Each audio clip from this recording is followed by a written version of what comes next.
The Adventures of Sam Spade Detective, brought to you by Wild Root Cream Oil Hair Tonic, the non-alcoholic hair tonic that contains lanolin.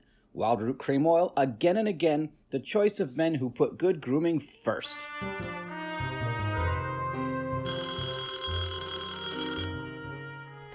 Sam Spade Detective Agency. This is Sam Blackleg Spade, and the third most dangerous gambler on the Barbary Coast. Oh, Sam, not horses again. Horses, women, and the gambling tables, Effie, the diversions of the elite. Well, divert yourself with this, Sam. The phone company has sent the pink notice. Pay no mind, sweetheart. We are healed. We have hit the cashier's cage, annexed the pot, broken the bank, and are standing on velvet. Sam, are you sober? Definitely velvet, huh? Warm, too. Sam, from where are you calling from? You're wrong, Effie. It's the drugstore. Stay where you are. I'll be right down to deal out my report on the Hot 100 Grand Caper. Dashiell Hammett, America's leading detective fiction writer and creator of Sam Spade, The Hard-Boiled Private Eye, and William Spear, radio's outstanding producer and director of radio crime drama, join their talents to make your hair stand on end with The Adventures of Sam Spade, presented by the makers of Wild Root Cream Oil for the hair. It's smart to buy things the whole family can use, isn't it? That's why I say it's smart to buy Wild Root Cream Oil Hair Tonic. To mom, to dad, to the children, Wild Root Cream Oil is really a friend indeed. Non-alcoholic Wild Root Cream Oil with lanolin grooms the hair neatly and naturally, relieves dryness, removes loose, ugly dandruff. I hope you have a big family-sized bottle of Wild Root Cream Oil in your home. Get Wild Root Cream Oil, again and again, the choice of men who put good grooming first.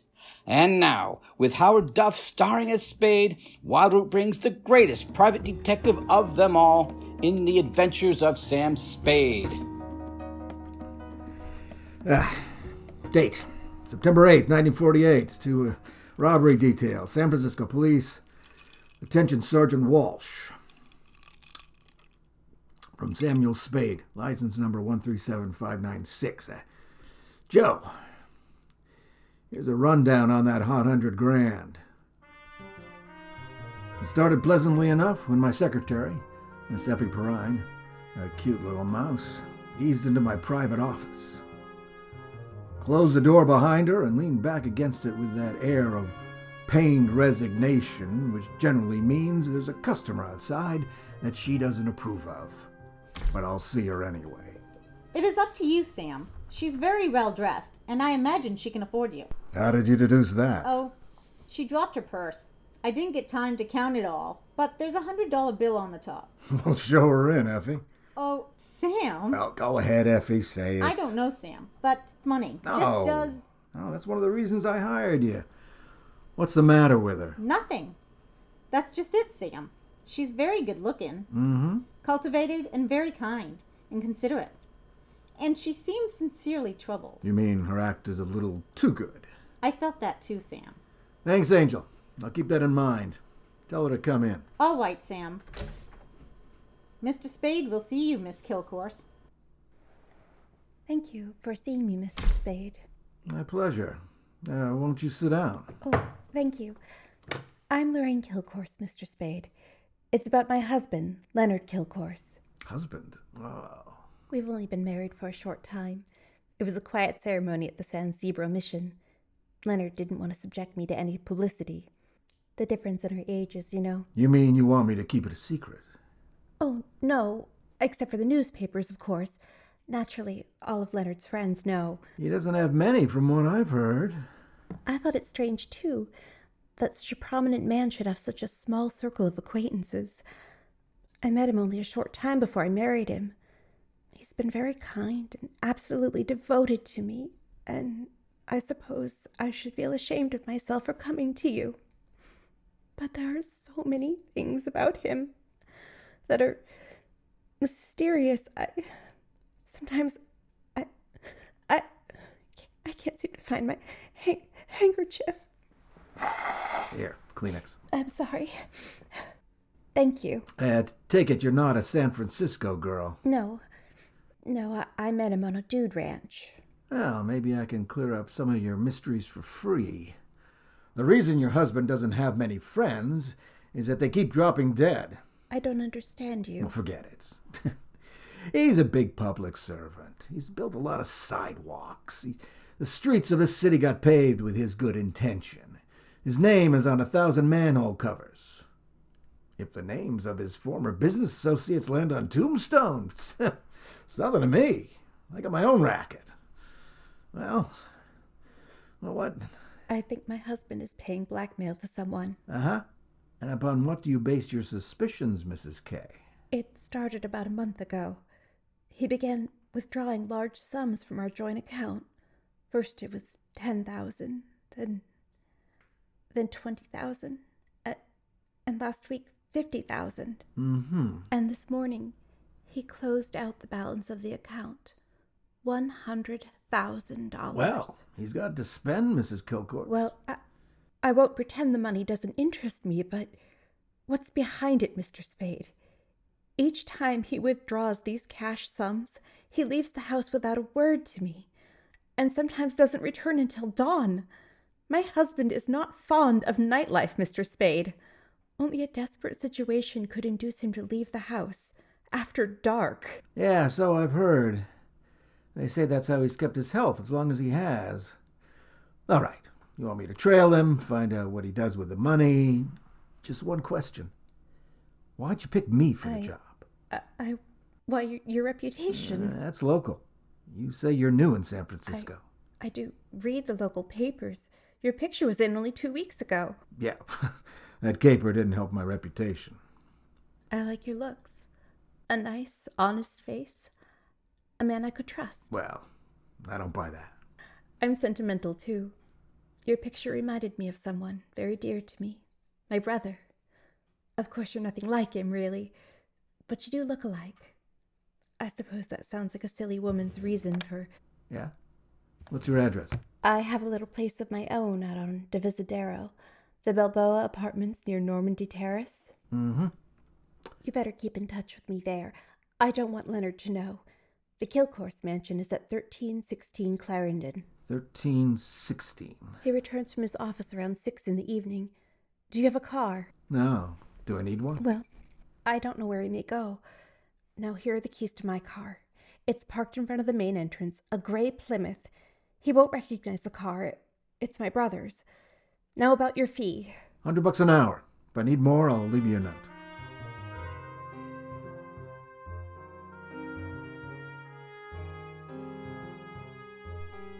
I had an uneasy feeling I would need more.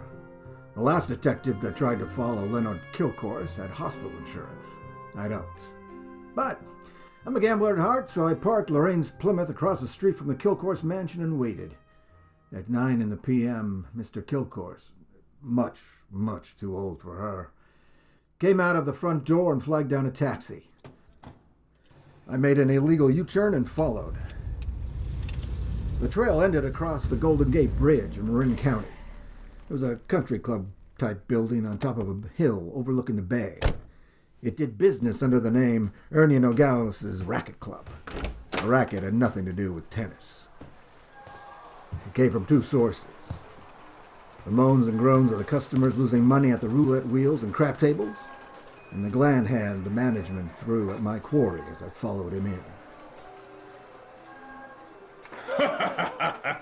Well, Mr. Kilcourse, surprised to see you. Since when you go out after dark? Well, I thought a little nightlife might agree with me, Nogales.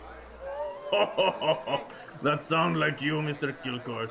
If I didn't know you better, I might think you was afraid to go out at night. Well, now, I was thinking of buying this place to retire to.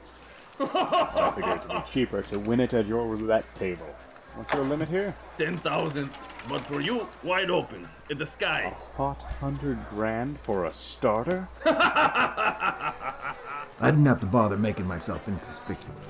Everybody in the joint stopped playing to watch Kilcourse while he shoved his $100,000 through the cashier's window and scooped up 4 stacks of $100 chips. Make your bets, please. Make your bets. All right, you. Spin that wheel. How much you got there? $25,000. Any objections? That okay, Mr. Nogales? Spin it, Joe. I'm covering for the table, personally. Okay, sir. Round and round the little ball goes. 15 pays, 15 in the red. Maybe next time, Mr. Kilcourse. Why don't you double up? Play the red and the black. It's safer. I'll stay with the numbers. 50,000 on 15. There. Spin It's it. okay, Joe.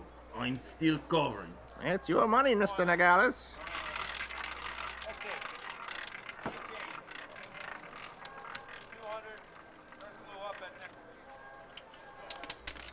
Number 4 pays, number 4 in the red again.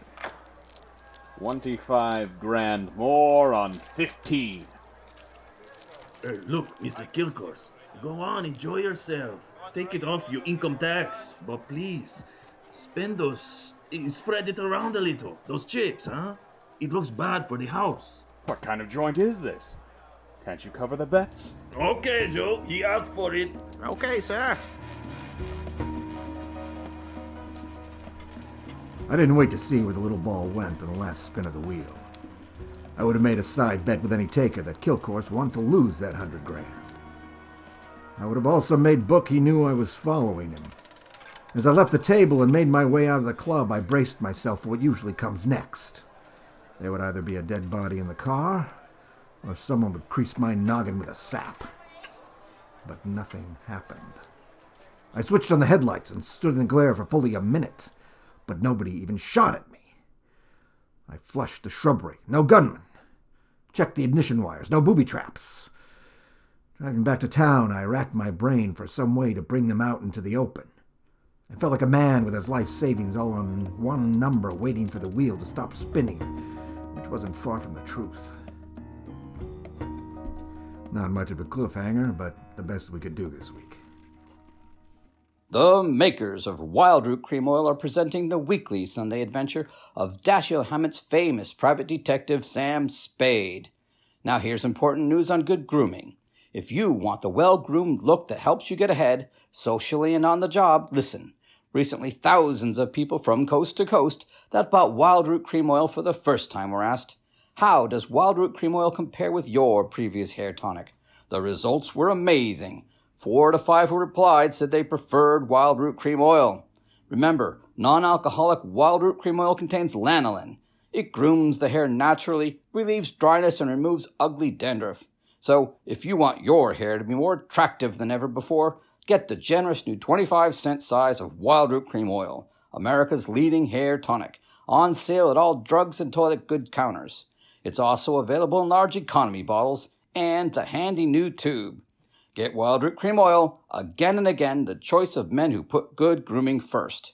By the way, smart girls use Wild Root Cream Oil too, and mothers say it's grand for training children's hair.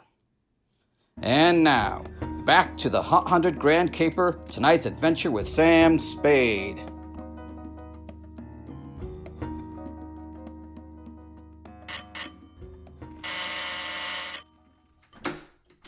Is this Mrs. Kilcourse's apartment?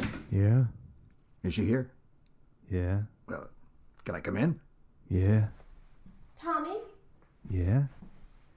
Who is that? Mr. Spade? Yeah. This is the detective I was telling you about, Tommy. Remember? Yeah, The one who looks so much like you? yeah. No. Oh, excuse me. This is my brother, Tommy Yeah, Lane. I mean, Tommy, won't you run down to the corner and buy me some cigarettes for about 20 minutes? I have something to talk over with Mr. Spade. Yeah. nice boy, your brother. Small vocabulary, but big feet. Well, he's shy. Now, what did you find out about my husband, Mr. Spade? He dropped 100 grand on a gambling joint. Ernie Nogales' racket club. You know it? No, but I know Ernie Nogales. I knew him in Reno before I met Leonard. He lost his license there for running a crooked wheel. The way Kilcourse was playing tonight, that wheel didn't have to be crooked. He was trying to lose that 100 grand.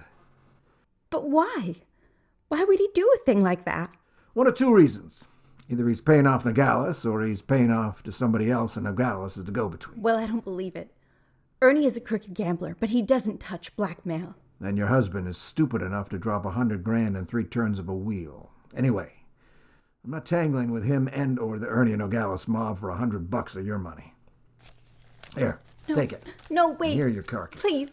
You can't desert me now. Why not? Well, I haven't told you everything. I had hoped I wouldn't have to. About your brother? How did you know? The only place you can get a green suntan is in the pokey. Besides, he acts a little stir-crazy. Spent a little time in solitary, didn't he? He won't talk about it. But that's it, Sam. That's why Leonard is paying that blackmail money to Nogales. You just said Nogales wouldn't touch blackmail. Any other corrections in your copy you'd like to make before we proceed? Yes. Well, I might as well tell you everything. Why not? I knew when I came to you this morning that my husband was paying that money to Nogales. I knew because I asked him to. You and Ernie Nogales are working together. I'm not that rotten. I didn't say you were, but you're a rotten liar. There's that much in your favor. But I'm telling the truth, Sam, and you must believe me. Everything that has happened is my fault. I persuaded Nogales to give my brother a job in his place in Reno. Mm-hmm. They quarreled, and when he got closed down, he blamed Tommy. He swore he'd kill him when he got out of prison. That's why I begged my husband to pay him, to save Tommy's life. Who did rat on Nogales after that crooked wheel in Reno? I did. That's why I feel responsible. Leonard is so fine, so generous. I can't let him go on paying for my mistake. Yeah, like you said, he's going to run out of money. Look at me, Sam. Do I look like the kind of woman to whom money means everything in the world? No, but you're looking at me, not at Kilcourse. You're laughing at me. Oh, I know what you think. Perhaps I did make a mistake in marrying Leonard, but he was so kind, so considerate, like my father. Everybody reminds you of your relatives. You don't believe my story? Well, since you asked. Well, all right then. Here's the truth. I'm really Jack the Ripper's granddaughter. My parents were terribly wealthy. I harpooned my mother in her Beverly Hills swimming pool, set fire to my father with a $50,000 negotiable bond, and ran off with John Wilkes Booth. That brings us up to 1865. Shall I go on? Don't stop. It's great. Get out of here. Get out of here and leave me alone. Have you told me all of your secrets? I'm not that rotten. You won't help me. You never Now, intended stop it. to. Please. Why go on Please. torturing me? I believe all your stories. Now, what is my next smart move? Sam, the only way to stop Ernie Nogales is to prove that he's running a crooked wheel. Then he'd pay back all of that blackmail money, and he wouldn't dare lay a hand on Tommy. Now, that's going to be hard to prove and expensive. I'll have to lose a little on that wheel before I can figure the way it's rigged. How much can you invest? Well, I have about $1,000 of my own. With you? Yes, here, take it. Smells nice. Sam, after all this is over, Yeah? after I put things to right with Leonard, I should have told him this before, but I owed him so much. Oh, Sam, I'm so glad it was you. Yeah, me too, Angel. Go, now, darling, before I beg you not to. What time does that joint close? Well, it runs all night, I think. Good. Let's stay up late and raid the icebox. Around 2 in the a.m., I low-geared the Plymouth up the long, steep driveway to Ernie Nogales' Racket Club. Backed into the parking space nearest the road. The car headed downhill for a quick getaway, just in case. And I went in. The joint was still going full blast. I bought $500 worth of chips, swaggered over to the table where Kilcourse had dropped his 100 grand, and nonchalantly dropped a blue chip onto the red. Place your bets, ladies and gents. Make your game. Okay, that's all. Round and round the little ball goes. I didn't wait to look to see where the little ball went. Most of the money was on the red, so it was bound to turn up black. Red pays. What? Number 15. Place your bets, please. Make your game. Round and round it goes. The chips were spread around more the next turn, so I stacked 100 at the bottom of the 1 to 34 column.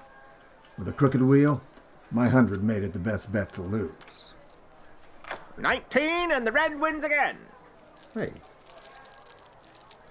I plucked down 500 on number 5 and raked in 17,500.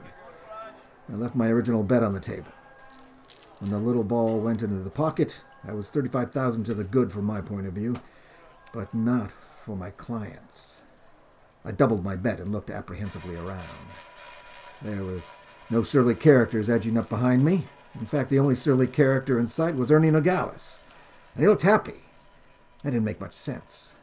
When my bankroll got to 150,000, I played a hunch. I threw $5,000 of it back on the table and lost it. That made a kind of sense. I cashed in the rest of my chips and squeezed the $100,000 U.S. currency into my inside pocket. If anybody aimed for my heart, it was thick enough to stop the slug, which was some comfort. But what I saw when I walked out into the parking lot was no comfort at all. I gotten just a glimpse of it through the trees. A sedan backed into the driveway halfway down the hill. It was blacked out except for 5 glowing cigar ends that showed through the windows. I could think of one reason for 5 cigar smokers to be parked in that particular spot at that particular moment. The Plymouth was where I had parked it, pointing straight down the hill. I slammed the door but didn't get in. Then I listened. The car down the hill was getting ready too. I cracked the door of the Plymouth wide enough to get my arm inside, and then I pressed the starter with the heel of my hand. I switched on the lights, pushed the clutch with my left hand, used my right hand to shift it into low, and I pulled the handle throttle out all the way and let it go.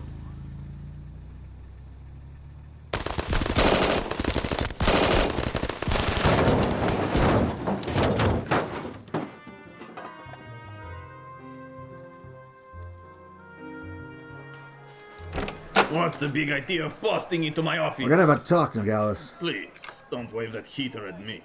Makes me nervous. I don't like guns. I don't either. That's why I'm here. Put your hands on top of the desk and keep them All right. Give me back that roll. I give you clean money for it. It was a gamble, so I lost. Can you blame me? Where'd you get this money? I buy it. 50 cents on the dollar. I don't ask questions, but I read the papers. I figured it was that shipyard payroll job a few days back. Like it just fell in my lap. I figured I'd make 50 grand instead of Kilcore's 5. I guess that was dirty trick you just played on me. I got news for you, Nogales. I didn't know this money was hot, and I am not Tommy Lane. No? Then what? Private Dick. Tommy's sister hired me to take the fall for him.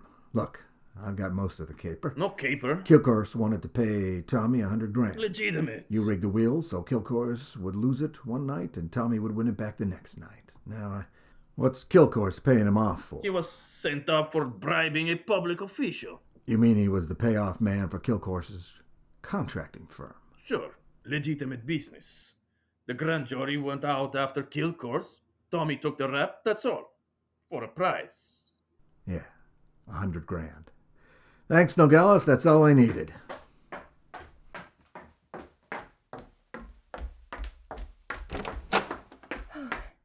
Sam, I was afraid I might be too late. You are, sweetheart. I have so many things to explain. Where can we talk? Right in here. But who's this man? Why, that's your old sweetheart, Ernie Nogales, remember? What's the matter with you two? You crazy? Oh, Sam, I should have told you the truth from the beginning. Check. The Nogales yarn I can understand, but why did you tell me you were Kilcore's wife? Hey! I was desperate. I had to say something. It was the only explanation I could think of for my interest in this case without telling the truth. But you were making a pigeon out of me. I don't know about such things, Sam. All I know is I'm here in time to warn you. You mustn't walk out of here with that money. Listen, you two. They may try to kill you to get it back. They did. They're combing the wreckage of that car right now, looking for my body. Then Tommy was right. They did mean to kill him. How'd you get the rumor? While he was in prison, from another man Kilcore's framed.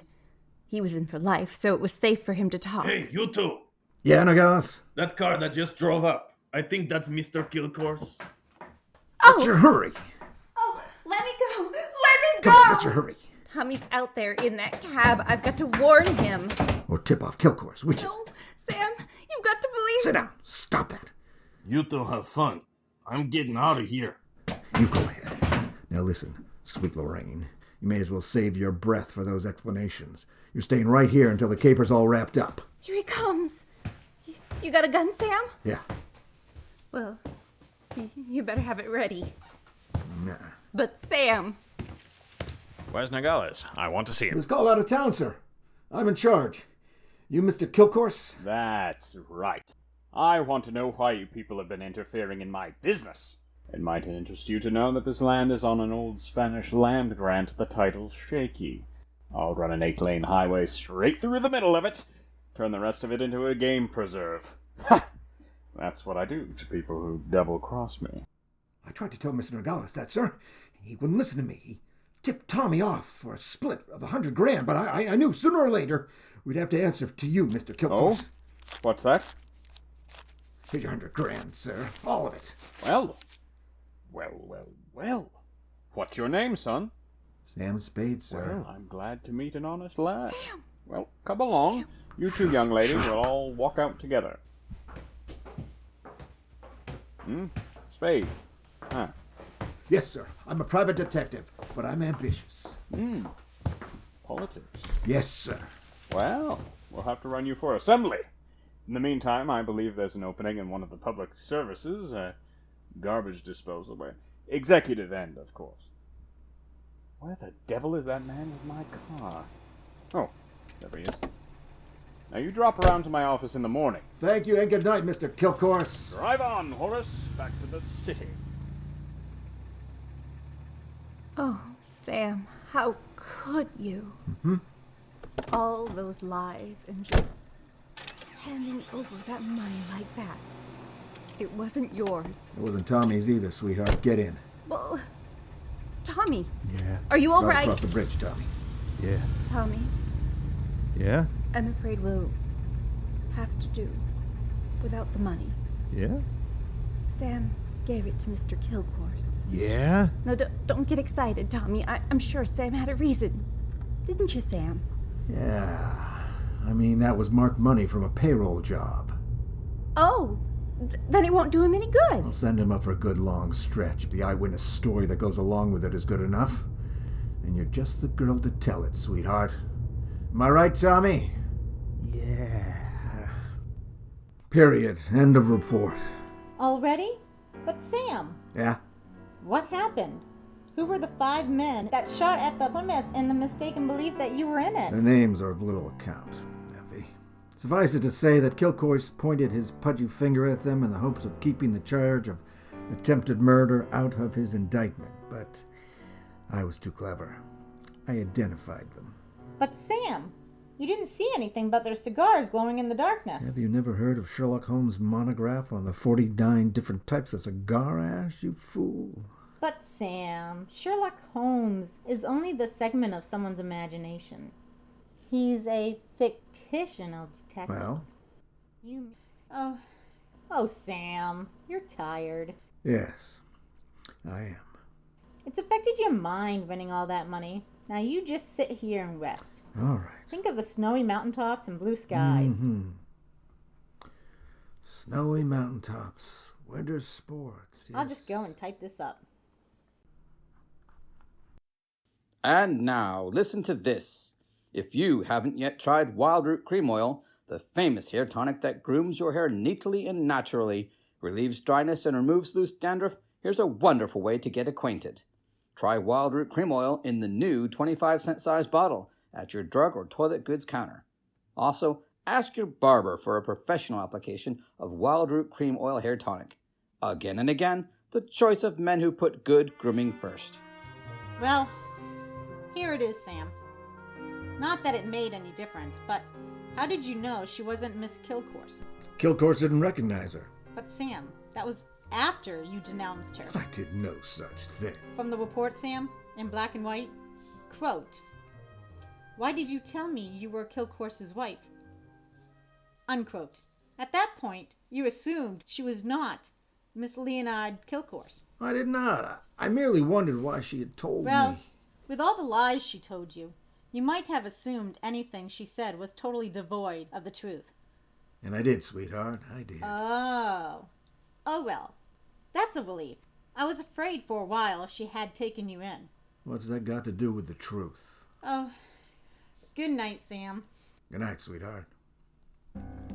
The Adventures of Sam Spade, Dashiell Hammett's famous private detective, are produced and directed by William Spear. Sam Spade is played by Bart Shattuck. Latricia Associate is Effie. Chris Brucey appeared as Lorraine Kilcourse. The Adventures of Sam Spade are written for radio by Bob Tolman and Gil Dowd. Musical direction by Dominic Williams. Join us next Sunday when author Dashiell Hammett and producer William Spear join forces for another adventure with Sam Spade. Brought to you by Wild Root Cream Oil Hair Tonic. Again and again, the choice of men who put good grooming first. With Jason Bannister, Dominic Williams, Bart Shattuck, Latricia Associate, Chris Brucey, Nathan Howard, and Nathan Roach. This is John Hamer, your announcer. MAS is Midcoast Actors Studio.